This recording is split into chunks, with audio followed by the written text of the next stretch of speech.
Hello student, again welcome to our classes. We have been discussing about the measurement of rainfall and rain gauge. So let's continue it. Next हमारा topic है tipping bucket rain gauge. तो आप देख रहे हैं ये tipping bucket rain gauge.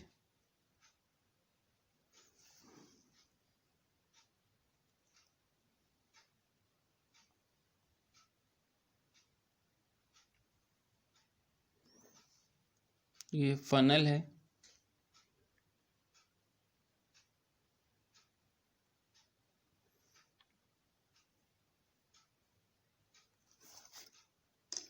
ये 30 centimetre diameter का ये रिसीविंग एरिया है।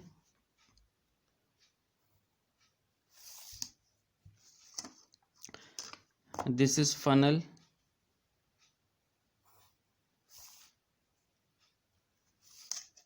एंड ये बकेट कलेक्टिंग वाटर। ये क्या है? Bucket collecting water, this one.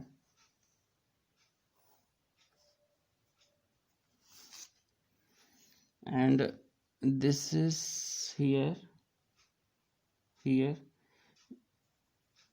this is stopper. This is stopper and this is casing.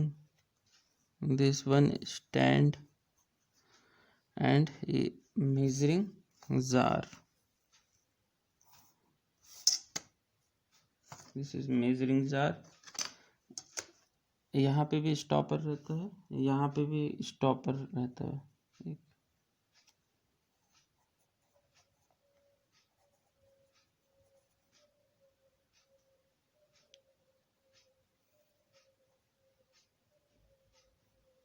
This is stopper. ये देखो ये ग्रुप्स बने हुए हैं, यहाँ पे है बने हुए ग्रुप्स। ये भी ग्रुप्स बने हुए, इस पे भी ऊपर ये बकेट कलेक्टिंग वाटर है ना, जो इसमें भी ये ग्रुप्स बने हुए हैं। ठीक है, ये यहाँ पे भी ग्रुप्स बने हुए हैं। ये इस पे बने हैं और इस पे भी बने हुए ये ऐसे जिगजैग मोशन में, ये ऐसे। ठीक है, तो देखते हैं। ये हमारे सामने टिपिंग बकेट रेन गेज का फिगर है। ये टिपिंग बकेट,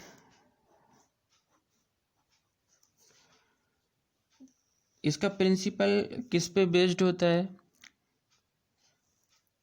ये एक वेरी सिंपल गेज है। ठीक है, the principle involve in this type of gauge is very simple. एक कंटेनर होता है, एक container is divided vertically into 2 compartment. जो कंटेनर है ये वर्टिकली 2 कंपार्टमेंट में डिवाइड होता है and is balanced in an unstable equilibrium about a horizontal axis. ये वर्टिकली 2 कंपार्टमेंट में डिवाइड होता है। ठीक है, और एक हॉरिजॉन्टल एक्सिस के अलोंग ये इक्विलिब्रियम में रहता है। ठीक है, अब इक्विलिब्रियम कौन सा? Unstable equilibrium. एक स्टेबल इक्विलिब्रियम होता है, एक अनस्टेबल इक्विलिब्रियम होता है। अनस्टेबल इक्विलिब्रियम इसलिए क्योंकि जब तक ये ऐसे मूव नहीं करेगा,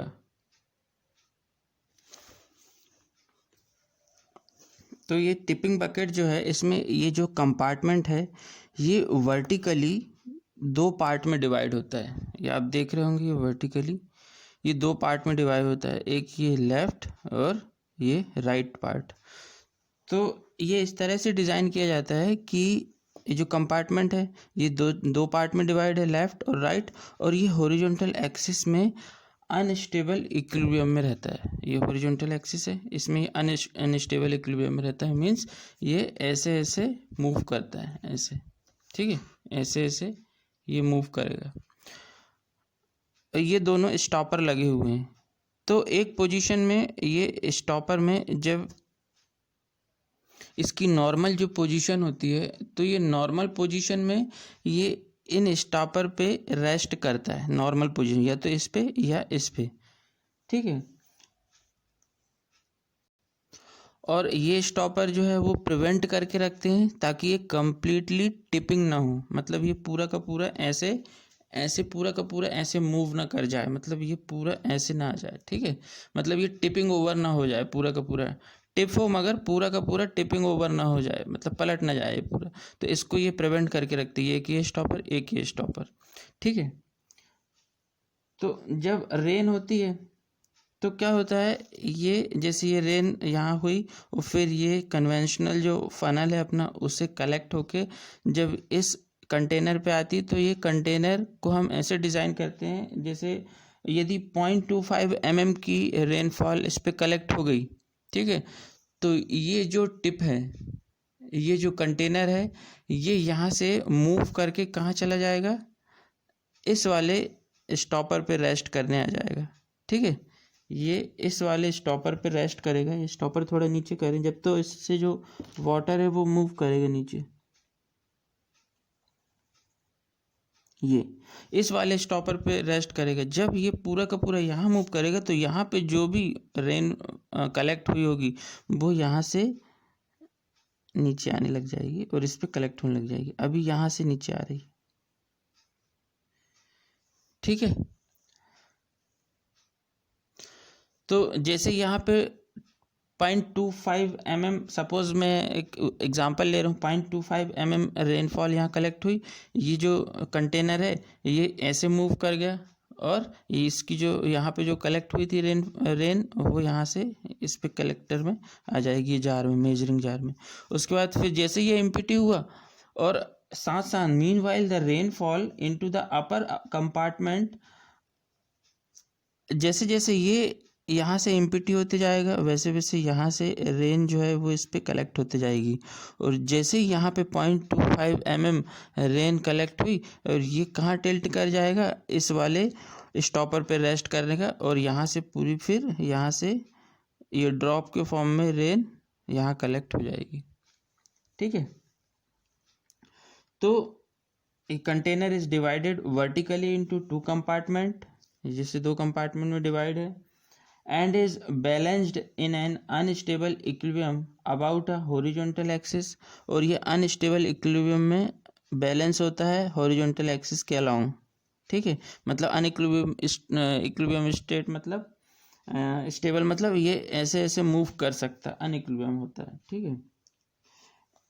इन इट्स नॉर्मल पोजीशन, इसकी जो नॉर्मल पोजीशन है कंटेनर की, ये इस स्टॉपर पे रेस्ट करता है या किसी भी एक स्टॉपर पे रेस्ट कर सकता है। In its normal position it rest against one of the 2 stopper which prevent it from tipping over completely, ये कम्प्लीटली टिपिंग से इसको बचा के रखता है। The rain is led from a conventional collecting funnel, यहाँ से रेन आती है conventional collecting funnels into the uppermost compartment, ठीक है। कहाँ आती है, अपर मोस्ट कंपार्टमेंट में, and after a predetermined rain, और जब यहाँ पे हम जिसके हिसाब से इसको डिज़ाइन करते हैं, जैसे मैंने बताया 0.25 mm इसमें कलेक्ट हो जाती है, तो has fallen the bucket become unstable, और ये बकेट अनस्टेबल होने लग जाती है जैसे यहाँ 0.25 mm की रेनफॉल यहाँ पे कलेक्ट हो जाती है। तो और अनस्टेबल होने के बाद क्या हो जाती है, in its present position and tip over to its other position, जैसे यहाँ पे 0.25 mm की रेनफॉल कलेक्ट हो जाती है, ये यहाँ से मूव करके ये वाले स्टॉपर पे रेस्ट करता है, और इसके कारण क्या होता है, पूरी की पूरी जो इसमें जो कलेक्ट हुआ होगा वाटर, ये मेजरिंग जार में आ जाता है। The compartments of the container are so shaped that water can now flow over, ये जो कंपार्टमेंट है ये हम ऐसे डिज़ाइन करते हैं, ऐसे शेप रहता है, सो shape that water can now flow out of the lower one and leave it empty. ये पूरा का पूरा वाटर हम इसको ऐसे डिज़ाइन करते हैं कि पूरा का पूरा वाटर जो है वो मेजरिंग जार में आ जाए और पूरा ये एम्प्टी हो जाए। और जैसे जैसे meanwhile the rainfall into the upper compartment again, और यहाँ पे जो अपर कंपार्टमेंट है, जब ये यहाँ पे टिल्ट हो जाएगा तो ये भरने लग जाएगा, जब यहाँ टिल्ट है तो ये भरने लग जाएगा। ठीक है, तो ऐसे ये ऐसे मूव करने का। और इसको हम यदि इलेक्ट्रिक सर्किट से जोड़ दें तो ये इलेक्ट्रिक पल्स जनरेट करेगा, हमको इलेक्ट्रिक के फॉर्म में इसके सिग्नल मिलने लगेंगे। The movement of bucket as it tips over can be used to operate an electric circuit and produce a record, और हम उसको रिकॉर्ड कर सकते हैं। The record thus consist of discontinuous step, जो रिकॉर्ड होगा वो डिसकंटिन्यूअस होगा। ठीक है, जो भी इलेक्ट्रिक पल्स हमको मिलेगी वो डिसकंटिन्यूअस होगी। The distance between each step representing the time taken for a small amount of rain to fall.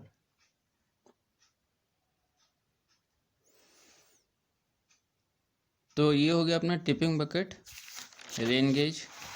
इसके कुछ डिसएडवांटेजेस भी हैं, तो हम देखते हैं टिपिंग बकेट के disadvantages.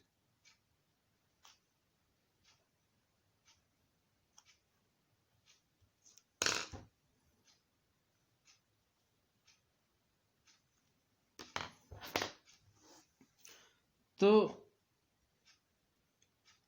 if the buckets are designed to tip at a convenient frequency, ये हम जो बकेट है, यदि हम कन्वीनियंट फ्रीक्वेंसी पे इसको डिज़ाइन करते हैं एक पर्टिकुलर इंटेंसिटी पे, तो यदि हैवी रेनफॉल हो रही है या बहुत ही लाइट रेनफॉल हो रही है तो ये मेज़र नहीं कर पाता। फिर ये इसका डिसएडवांटेज है। ये जिस इंटेंसिटी पे ये डिज़ाइन किया जाता है वो उसी इंटेंसिटी पे ये वर्क करता है। ये उसका एक बहुत ही मेजर डिसएडवांटेजेस है। ऐसा क्यों होता है? जब यहाँ पे हैवी रेनफॉल होती है तो ये बहुत, इसके पूरे एम्प्टी होने के पहले ये यहाँ पे टिप कर जाता है, ये यहाँ मूव कर जाता है। ठीक है, और जब ये फिल होने लग जाता है, ये वाला कंपार्टमेंट लेफ्ट कंपार्टमेंट, तो ये यहाँ से बहुत जल्दी मूव कर जाता है यदि हाई इंटेंसिटी की रेन हो रही है। ठीक है, लाइट इंटेंसिटी की रेन हो रही है तो ये लेट हो जाता है, तो डिले हो जाता है। तो इसलिए ये इसका एक डिसएडवांटेज है। If the buckets are designed to tip at a convenient frequency for a particular intensity of rainfall, they will tip either too soon or too late for two intensities. अब बारिश होते होते, रेनफॉल होते होते यदि कभी fluctuate हो रही है रेनफॉल, ठीक है, तो उस पर यह काम नहीं करेगा। As a result, both the intensity and amount of rainfall recorded will be in error except during a storm which has the same intensity for which the buckets are designed. The record obtained from this gauge is not a convenient form. For higher intensities, the bucket tips so rapidly then the jogs in the record tend to overlap and blend into one broad solid line, making it difficult to read. यदि ये बार बार और बहुत delay हो रहा है ये fluctuate होने में, या इंटेंसिटी फ्लक्चुएट हो रही है रेनफॉल की, और इसकी जो टिप होने की जो फ्रीक्वेंसी है ये अगर उससे मैच नहीं कर रही है, या इंटेंसिटी बार बार चेंज हो रही है बारिश की, है ना, रेनफॉल जो हो रही है, तो हम ये बहुत ज़्यादा कन्वीनियंट नहीं होगा ये रेन गेज। यदि ये हायर इंटेंसिटी की रेनफॉल हो रही है और हम इसको इंस्टॉल करें उस जगह पे, मतलब हमने जिस इंटेंसिटी पे इसको डिज़ाइन किया है और वहाँ हायर इंटेंसिटी की रेनफॉल हो रही है, तो क्या होगा, जो रिकॉर्ड्स होंगे वो एक दूसरे से ओवरलैप कर जाएंगे, जो रिकॉर्ड ये करेगा। नेक्स्ट जो इसका हम डिसएडवांटेज ये है कि जैसे ही ये बकेट फिल हुआ, इसमें नॉन अमाउंट ऑफ क्वांटिटी का जो रेन है वो इसमें कलेक्ट हुआ, और जब ये यहाँ से जस्ट टिप करना स्टार्ट करती है, ऐसे मूव करना, तो उसका जो, हालांकि वो जो टिपिंग टाइम जो है यहाँ से यहाँ तक का, ये स्टॉपर में आके यहाँ पे जो रेस्ट करती है, तो यहाँ से यहाँ तक आने का जो टाइम है, यहाँ तक, हालांकि ये बहुत ही स्मॉल है, फाइनाइट है, तो यहाँ से यहाँ तक आने में जो उसका टाइम है, उस टाइम पे जो रेन यहाँ से आ रही है वो भी कहाँ पे चली जाती है, वहीं पे चली जाती है जहाँ पहले से नॉन क्वांटिटी ऑफ अमाउंट का रेन जहाँ कलेक्ट हो चुका है वो वहाँ पे फिर से चली जाती है, तो उसमें एक एरर फिर आ जाती है।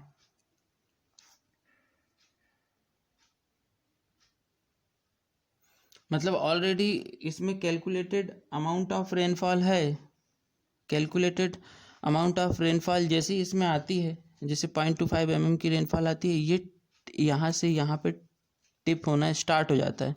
अब जब यहाँ से यहाँ तक टिप होते होते इसमें वो सर्टेन अमाउंट की रेनफॉल तो आ चुकी है, पर अब यहाँ से यहाँ तक आते आते जो इससे जो भी रेन आएगी, जो भी यहाँ से आएगी, वो फिर से वहीं उस नॉन अमाउंट ऑफ वाटर में जाके मिलेगी, वो एरर आ जाती है कि इसमें।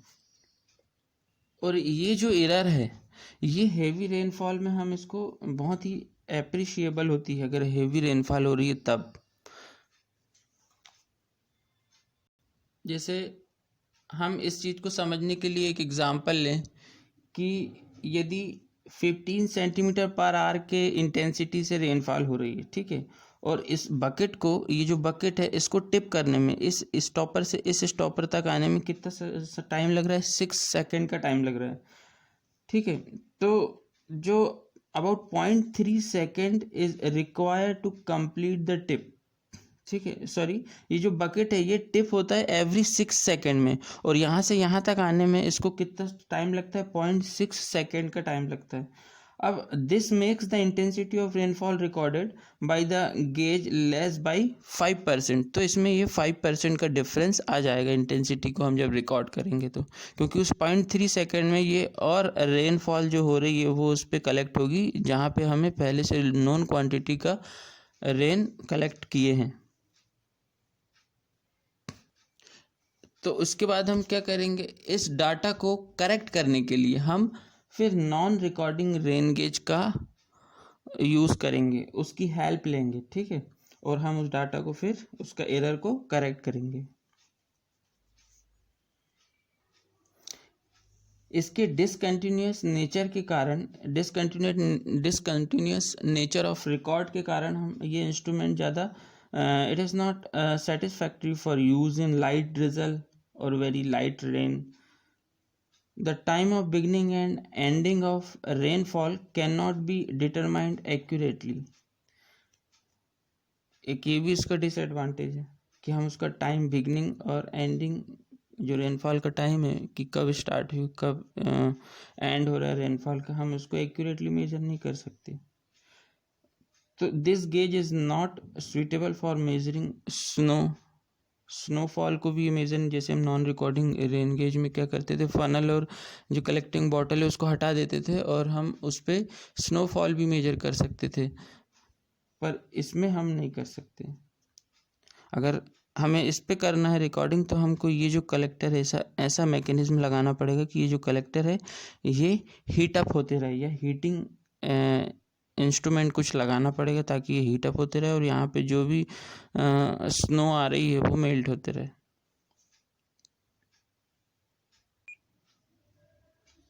So this is the disadvantage हमने देखा। अब हम देखते हैं उसके एडवांटेज। एडवांटेज में ये है कि ये इकलौता ऐसा रेनगेज है जो रिमोट एरिया में हम इसका यूज़ कर सकते हैं, ठीक है। ये कन्वीनियंट होता है और इजीली एक्सेसिबल होता है रिमोट एरिया या रिमोट लोकेशंस में।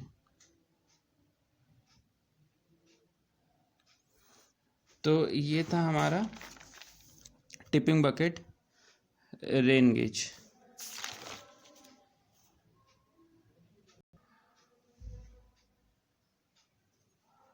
It is the only record rain gauge which can be used to remote places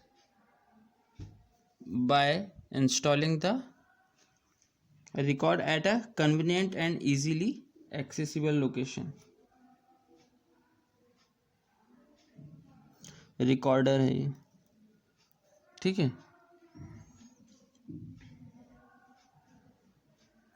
so I hope आपको ये समझ में आया होगा। जो भी डिफ़िकल्टीज़ होगी आप मुझसे पूछ सकते हैं गूगल क्लासरूम के कमेंट्स बॉक्स में। मैं चाहता हूँ कि ईच एंड एवरी स्टूडेंट्स